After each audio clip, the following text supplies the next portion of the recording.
علم تفسیر کے تعلق سے وہ عبداللہ ابن عباس فرماتے ہیں کہ بہرحال قرآن میں ہر چیز کا بیان ہے. یہ اور بات ہے کہ ہر شخص نہیں سمجھ سکتا. مجھے جو اللہ نے میرے نبی کے توسل سے علم تفسیر عطا فرمائی ہے اس کی روشنی میں یہ کہنے میں حق بجانب ہوں کہ لو زاعنی یقار بعید، اگر میرے اونٹنی کی نکیل دور ہو جائے لوجدتہ فی کتاب اللہ، تو میں اسے کتاب اللہ میں تلاش. سبحان اللہ سبحان اللہ. مسلمانوں، یہ علم تفسیر تھا حضرت عبداللہ ابن عباس کا کہ ہر چیز کا بیان قرآن پاک میں ہے. میرے اونٹنی کی نکیل اس کی بننے والی رسی گم ہو جائے تو میں اسے کتاب اللہ میں تلاش کر سکتا ہوں. آپ نے تفاسیر میں ایک اہم کردار ادا کیا اور ایسے ایسے معنی کی طرف لوگوں کو راغب کیا کہ لوگ انگشت بدندہ ہو گئے. اس کی تفسیر کے لیے وقت چاہیے. کبھی موقع ملا تو کئی ساری آیتوں کو بتا کے میں ثابت کروں گا کہ کیسی کیسی نئی اور انوکھی تفسیریں کی ہے حضرت عبداللہ بن عباس نے قرآن مجید کی. حضرت مولا علی کا علم بہت مشہور تھا. آپ خود فرماتے ہیں، ایک شعر ہے، جمیع العلم فی القرآن لیکن تمام علوم قرآن کے اندر موجود ہے، تقاصر عنہ افہام الرجال، مگر اس سے لوگوں کے سمجھ قاصر ہے، لوگوں کے ذہن اس سے قاصر ہے، لوگوں کے عقل وہاں تک پہنچ نہیں سکتے، ورنہ سارے علوم قرآن کے اندر موجود ہیں. حضرت عبداللہ بن عباس مسعود فرماتے ہیں کہ قرآن مجید کے اندر ہر چیز کا علم ہے اور ہر چیز کا بیان موجود ہے. یہ اور بات ہے کہ بہت سارے بیانات ایسے ہیں جنہیں ہم اور آپ نہیں سمجھ سکتے. ان کے لیے علماء کی طرف رجوع کرنا پڑتا ہے. علماء تفاسیر کی طرف رجوع کرتے ہیں اور تفاسیر میں مفسرین واضح کرتے ہیں کہ اس کا کیا مطلب ہوتا ہے، اس آیت کا کیا مطلب ہوتا ہے، اس کی کیا تفسیر ہوتی ہے. قرآن میں جہاں آپ کی عبادتوں کے تعلق سے ہر چیز موجود ہے، وہاں آپ کی زندگی گزارنے کے لیے سارے طریقے بھی موجود ہیں. کیا آپ کو زندگی کیسے گزارنے چاہیے، کس کا کیا حق ہے، یہ چیزیں بھی قرآن کے اندر موجود ہیں. کیسے آپ کو رہنا سہنا ہے، یہ ساری چیزیں بھی قرآن کے اندر موجود ہیں. اور یہ قرآن میں جہاں ہر چیز کا بیان ہے، میں نے عرض کیا تھا کہ قرآن کی آگے آیت کا ٹکڑا ہے کہ قرآن یہ ہدایت بھی ہے، قرآن یہ رحمت بھی ہے، قرآن یہ خوشخبری بھی ہے، قرآن ہدایت ہے. یہ تو بہت مشہور ہے کہ قرآن کتاب ہدایت ہے. قرآن کو کوئی پڑھے گا تو ہدایت پائی جائے گا. لیکن یہاں جو قرآن کو ہدایت کہا گیا ہے، اس کا صرف یہ مطلب نہیں ہے کہ قرآن کے معنی سمجھے تو ہدایت یافتہ ہوں گے. قرآن کے معنی مفاہیم سمجھ کر تو ہدایت یافتہ ہونا بہت آسان کام ہے. کسی بھی کتاب میں ہدایت کے تعلق سے کچھ بیان کر دیا جائے تو اسے پڑھ کے ہدایت پانا بہت آسان ہے. یہ غلط ہے، یہ صحیح ہے، یہ غلط ہے، یہ صحیح ہے، اس کی یہ دلیل، اس کی یہ دلیل. عام کتابوں سے آپ کو ہدایت پا جاتا ہے. اگر قرآن کے مطلب کو سمجھ کر ہی ہدایت پائے تو بہت بڑا اعجاز قرآن کا نہیں ہو سکتا.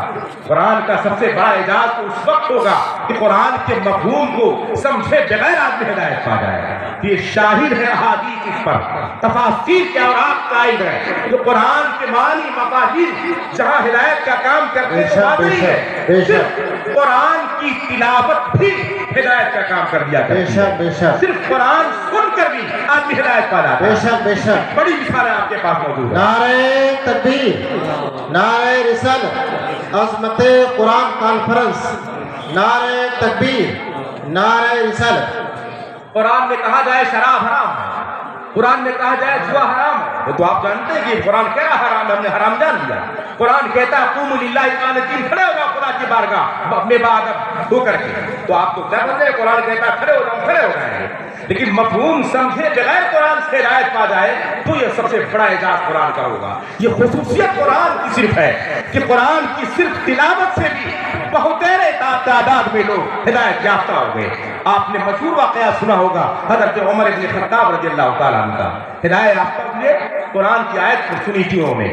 قرآن کی آیت سن کر جو اتنے غلط ارادے سے نکلے تھے نبی پاک کے پاس جانے کے لیے، اس قرآن کی تلاوت ہی سے ان کی دل کی دنیا ایسی بدلی کہ وہ سردار ہو گئے مسلمانوں کے اور ایمان لا کر بارگاہ رسالت میں عرض کیا اللہ کے رسول یہی دین کو حق ہے، ہم ایمان لاتے ہیں، اب چھپ کر نماز پڑھنے کی ضرورت نہیں ہے، چلے خانہ کعبہ میں نماز پڑھی جائے گی. کیسے سمجھا تھا عمر بن خطاب نے؟ حضرت عمر بن خطاب نے قرآن کی تلاوت سے ہدایت پائی تھی. یہ عظیم مثال ہے قرآن کی ہدایت کی. تلاوت سن کر حضرت عمر بن خطاب نے ہدایت پائی تھی. دوسری مثالیں میں آپ کے سامنے پیش کروں جو بہت مشہور مثالیں نہیں ہیں، یہ تو بہت مشہور مثال مثال میں نے پیش کی تھی. آپ غور کریں تو تفسیر میں آتا ہے کہ رسول پاک کے اعلان نبوت کے بعد جب بہت سارے طبقات نے نبی کی نبوت سے انکار کیا، آپ نے قرآن کی کتاب ہدایت بتایا، اللہ کی ربوبیت پر دلیلیں دینی شروع کی.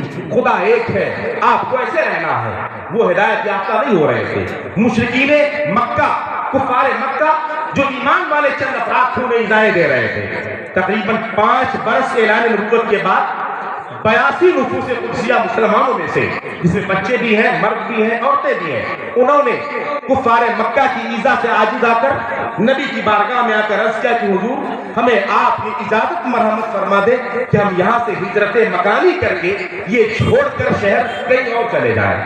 آپ سوچیں نبی رحمت کے اس بارگاہ میں کون رہنا پسند نہیں کرے گا؟ لیکن حکمت خدا بندی تھی ان کے اس انتقال مکانی میں بھی، ان کی ہجرت میں بھی حکمت اللہ تعالیٰ کی تھی اور رسول کی حکمتیں پوشیدہ تھیں.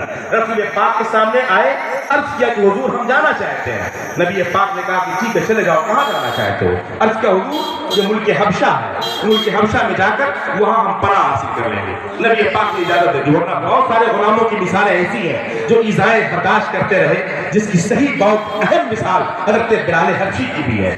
لوگوں کی ایذائیں برداشت کر لیا، اسے قبول رہا ایذائیں پانا، مگر نبی کے وصال سے اپنے آپ کو دور نہ کر سکے. مگر ان مسلمانوں نے اجازت مانگی، ملک حبشہ چلے گئے. ملک حبشہ جس کا بادشاہ نجاشی تھا. عام طور سے اگر آپ یہ سمجھتے ہو کہ نجاشی کوئی نام ہے تو علماء سے پوچھیں، نجاشی کوئی نام نہیں، نجاشی ایک لقب ہے. ملک حبشہ کا جو بادشاہ ہوتا ہے اس کا نام جو بھی ہو اسے نجاشی کہا جاتا ہے. جیسے ملک روم کا جو بادشاہ ہو اسے قیصر کہا جاتا ہے، ملک فارس کا جو بادشاہ ہو اسے کسریٰ کہا جاتا ہے.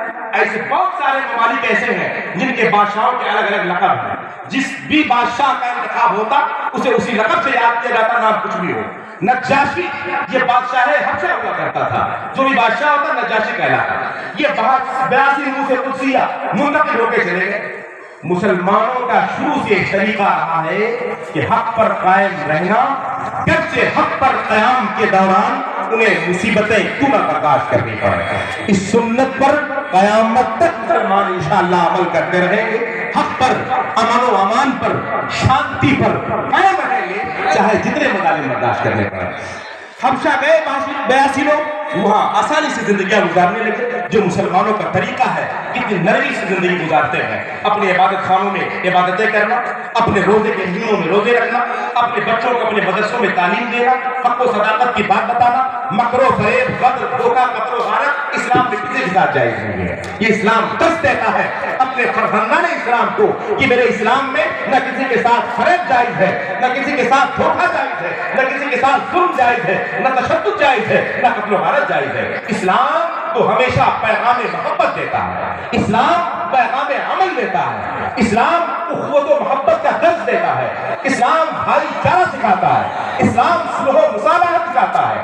اسلام آدمی کو پرسکون اور امن و امان کے ساتھ رہنے کا سلیقہ بتاتا ہے. کون سا مذہب ہے جو اسلام جیسی حکمت بتاتا ہو، اسلام جیسی تحریک بتاتا ہو، اسلام جیسا تمدن بتاتا ہو، اسلام جیسی اخوت اور رحمت بتاتا ہو؟ مسلمانوں، حبشہ جب پہنچے 82 نفوس قدسیہ، کفار و مشرکین مکہ کو ابھی قرار نہ رہا.